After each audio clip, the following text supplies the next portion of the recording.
Friends, welcome to my channel. Today I'm going to talk to you about a movie or a movie series that shook me to the core. Surprisingly, it's a horror movie and a movie that I loved since the first time it came out, and it's a three-part movie series. It's called 28 Days Later, 28 Weeks Later, and 28 Years Later.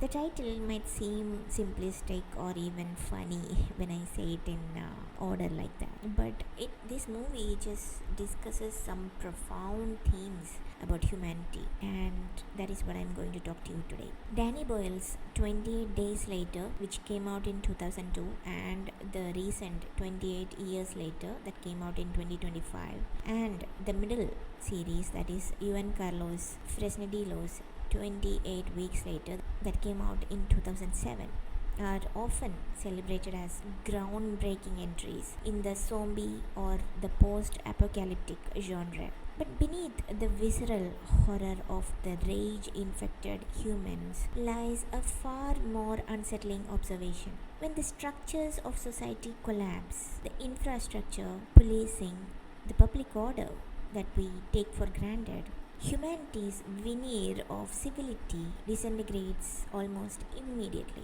These films, in their stark, unflinching ways, force us to confront the fragility of our moral codes, revealing that kindness, cultural behavior, and restraint are largely contingent on systemic stability rather than intrinsic virtue. In all three films, moments of genuine compassion and empathy exist, but those are fleeting, almost ephemeral, constantly challenged by the instinct for survival, the allure of power, and the ease with which fear and violence propagate when institutions fail. The characters' journeys illustrate this paradox.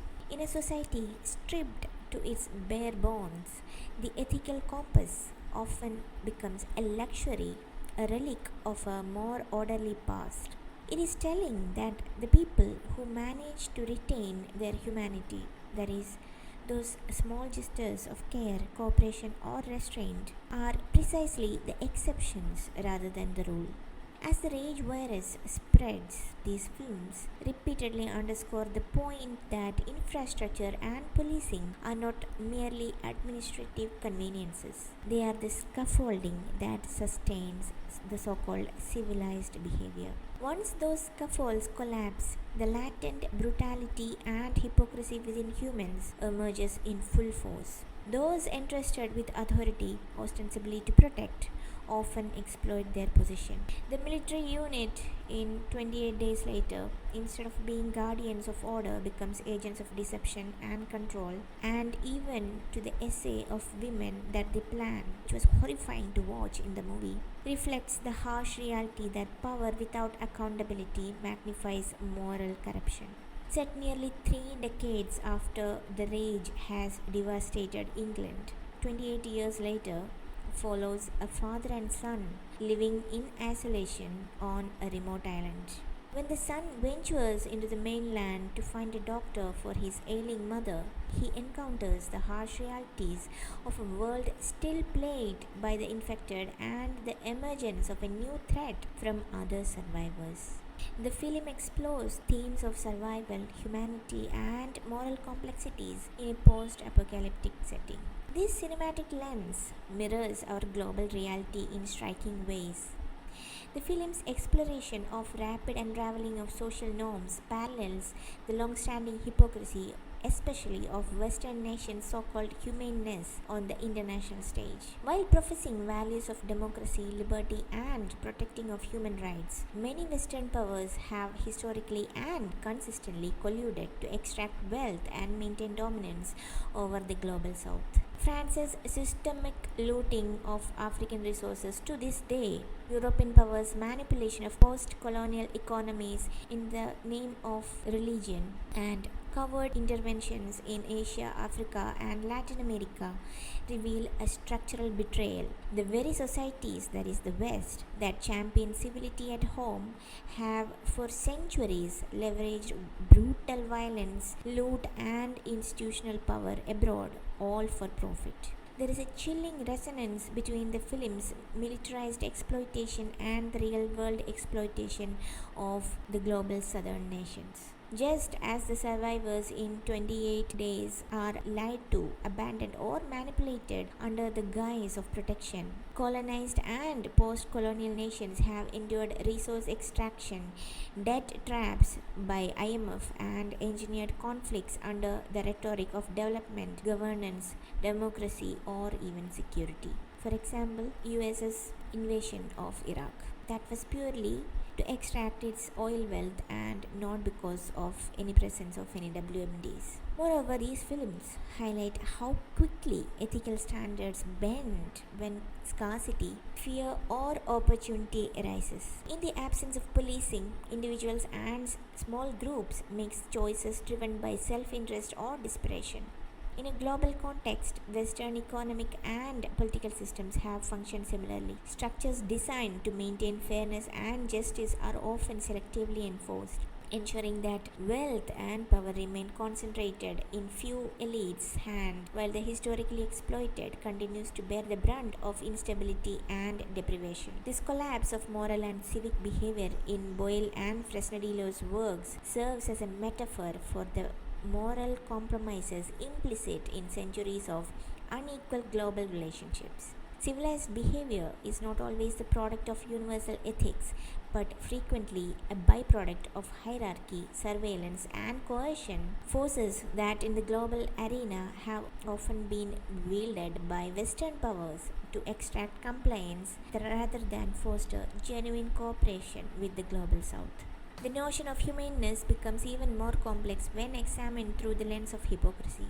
In these films, moments of empathy are interspersed with acts of betrayal, friends unaliving each other for resources, soldiers attacking civilians, and alliances crumbling under pressure of survival. Analogously, Western nations' claim of humanitarianism often mask exploitative economic or strategic interests. Aid is conditional, interventions selective, and policies often reinforce dependency rather than sovereignty. The tension between professed values and practice policies is a recurring motif. Just as the survivors in the movies and their morality is tested when social structures disappear, the global South's encounter with the global order has repeatedly revealed that rules and rights are frequently contingent on the desires of those in power in the Western Hemisphere.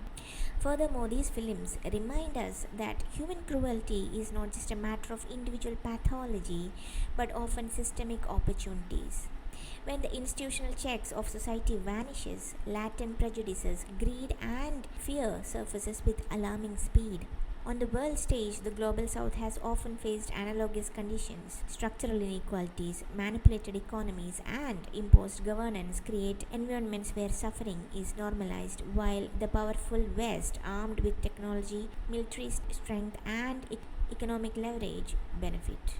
The rage in Boyle's dystopia may be fictional, but the mechanisms of fear, coercion, and opportunistic brutality are all too real, replicated in geopolitics where structural imbalances enables exploitation while masking the perpetrators behind narratives of morality and order. Ultimately, 28 days later, 28 weeks later, and 28 years later do more than scaring. They hold a mirror to our collective illusions. They challenge the comforting notions that humans are inherently kind, cultured, or ethical. Civilized behavior, the film suggests, is often conditional, depend on infrastructure, policing, and social contracts rather than innate morality. In the end, the horror of the rage is both literal and metaphorical in the movie. An illness that strips away civility in the films mirrors centuries of structural violence in the real world. The collapse of social order in London or across the Irish countryside becomes a lens through which to examine the enduring consequences of global hierarchies, the hypocrisy of moral authority, and the conditionality of kindness in both Western private and international arenas. Boyle and Fresnadillo's works are stark warnings.